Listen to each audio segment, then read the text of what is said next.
ఉన్న Tungabhadra dam gate కొట్టుకుపోవడంతో ఆ రాష్ట్రంతో పాటు తుంగభద్ర పరివాహక ప్రాంతంలో దిగువన ఉన్న తెలుగు రాష్ట్రాల్లో టెన్షన్లో పడిపోయాయి.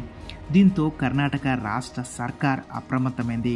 యుద్ధ ప్రాతిపదికన పునరుద్ధరణ చర్యలు చేపట్టారు.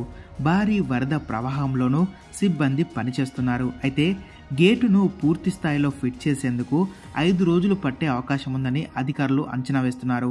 మరోవైపు ఎగువన భారీగా వర్షాలు కురుస్తున్నాయి.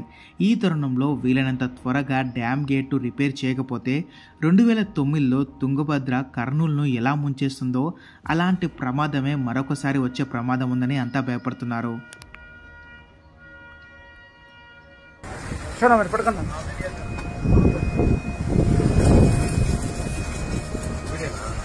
వీడియో